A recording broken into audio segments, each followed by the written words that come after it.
Hi, so this is going to be the first video of a few where we're going to look at division, and I'm going to take you right from the basics and we're going to look at how to do short division. And the method I'm going to use is what I would call the bus stop method, but it may be known as other things to you. So let's have a look at it. So I'm going to ease us in. We're going to start with something nice and simple, which is a good way to do anything you're doing in maths. Start with what you know and then build your skills up. And that will really help if you feel you get very anxious doing maths or you find it challenging. Go back to something that's quite easy and straightforward and then build your skills up. Okay, so the first one is 684 divided by 2. Which shouldn't be too intimidating to look at.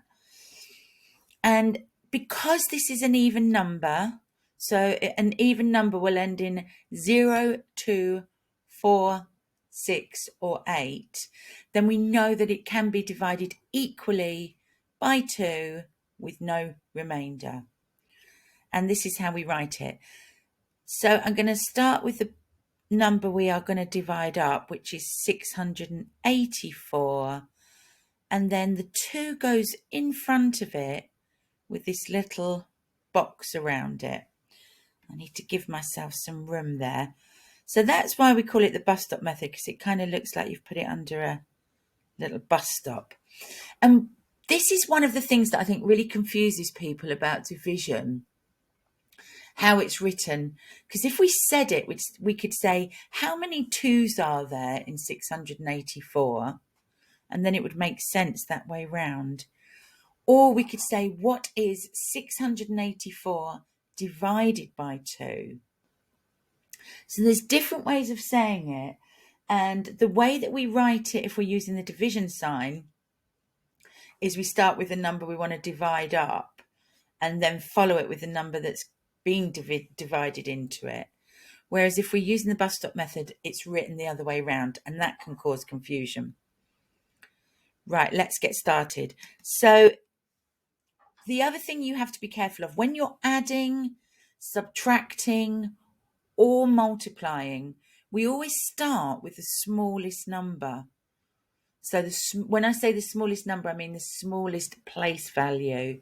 So this end will be the smallest place value, and this end will be the highest place value, because this number is 684.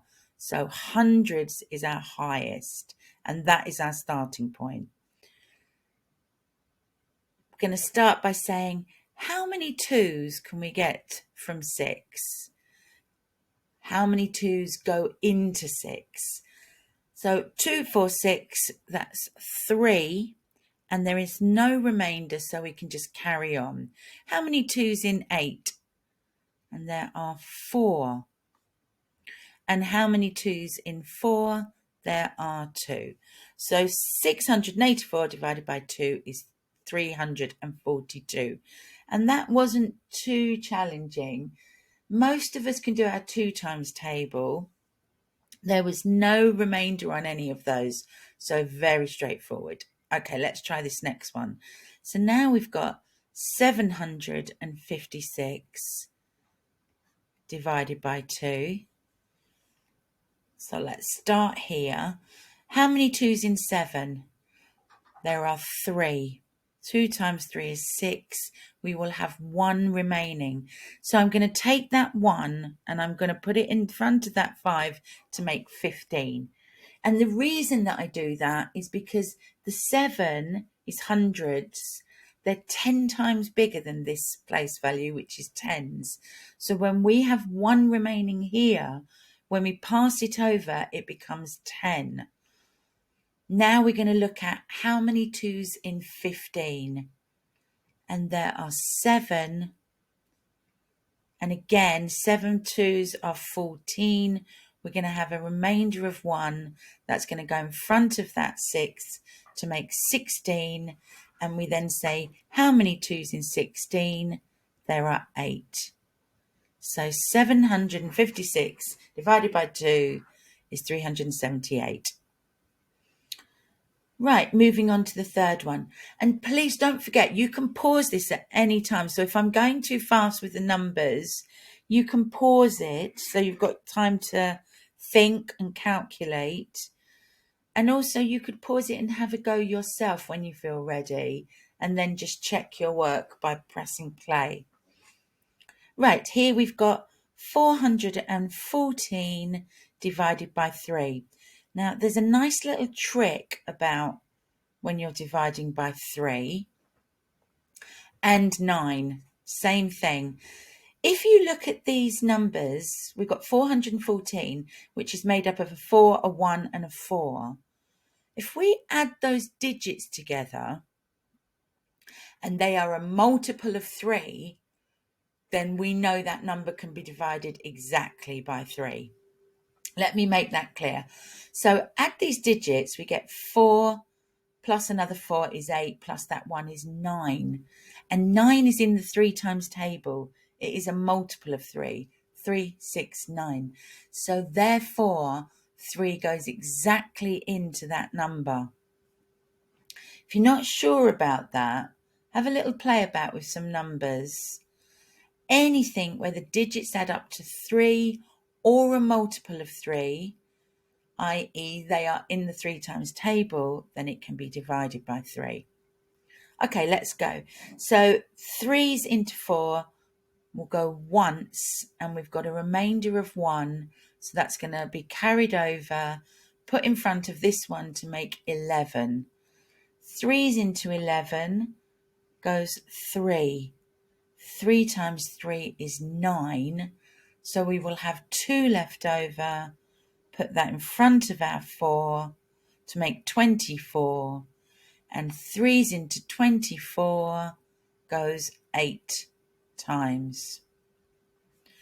Now, if you're not good with your times table, or you're still practicing your times tables, then a good idea is to write out the table that you're working on at the side, and you can take your time with it then.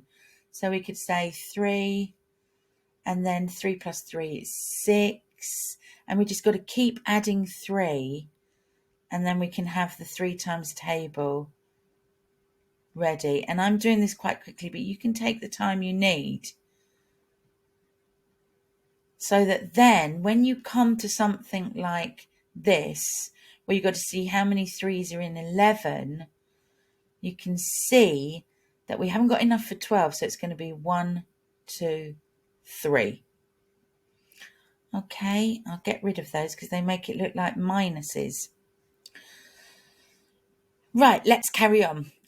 2,850 divided by 5, and the numbers got much bigger here, but don't let that scare you. We're only ever tackling one number at a time. So let's set that up. We've got 2,850, and we're dividing by 5. And what you should know is that anything that ends in a 0 or a 5 can be divided exactly by 5, because all the numbers in the 5 times table, all the multiples of 5, will end in 0 or 5. 5, 10, 15, 20, 25, 30, etc. When we're dividing by, if we have an odd number, then we're going to end up with a 5. And if we have an even number, we're going to end up with a 0. Let's see if we can make sense of that. 5's into 2. 5's into 2 we can't do. We can't get a whole number out of that. Now, some people like to put a 0 above there, just so you know for place value where you're up to. But be sure to understand that that does not impact on the value at the end. Again, we'll have a look at that. So that 2 is not being used, so we're going to carry it over to make 28. 5's into 28. Well, 5 times 5 is 25. So we get 5 out of it. And if it's 25, we've got a remainder of 3. So I'm going to put that 3 there and say 5's into 35. And that goes 7 times. And finally, 5's into 0 goes 0. So our answer for this one is 570. And you need to be sure about when zeros are important and when they're not. This 0 is not important. It's not impacting on the value of that amount. However, this one is very important because without it, we've got 57 and not 570. And remember that this is hundreds, this is tens. So if there is 0 units, we must remember to put them.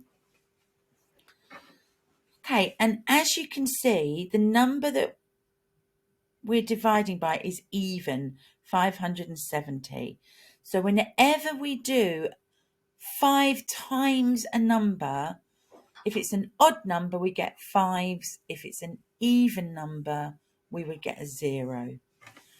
So that should tell you that when we divide by 1,475, we're dividing 1,475 by 5, the answer is going to be odd, because otherwise we wouldn't have a 5 at the end.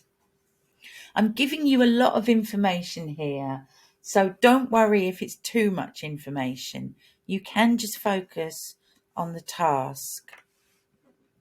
Right, let's go. So 5's into 1. We're not going to get a whole amount out of that. Now we're going to use that 1 and carry it over to the 4 to make 14. 5's into 14 goes twice. 2 times 5 is 10. So we're going to carry that 4. And now we have 5's into 47. 5 goes into 47 9 times. And 9 times 5 is 45. We have 2 left over. I'm going to put that in front of the 5 to make 25. 5 into 25 goes 5 times. So our answer is 295. And the final one for this video, we've got 672. We're going to divide by 4. 4's into 6 goes once, and we get a remainder of 2. I'm going to put that 2 in front of the 7 to make 27. And 4's into 27 goes 6 times. 4 times 6 is 24. So we have 3 left over. I'm going to put that 4 in front of that 3. Sorry, I'm going to put that 3 in front of the 2 to make 32. And 4's into 32 goes exactly 8 times. Okay, so I worked quite quickly through the multiplications there. But as I said, if you struggle with your tables, as soon as you see you're dividing by a certain number, you could write out the multiplication only up to 10 for that particular number. So in this case, you could have written out the 4 times table. And then that will give you something to work on, so you can focus on the division and not having to do it each time in your head. This is just our practice first video. There will be more to come. But also don't forget that it's always good to check your work. It just helps build your confidence. So let's go for this, for instance. We could say 672 divided by 4 equals 168. And that should help build your confidence. Right, that's going to be the end of this first video.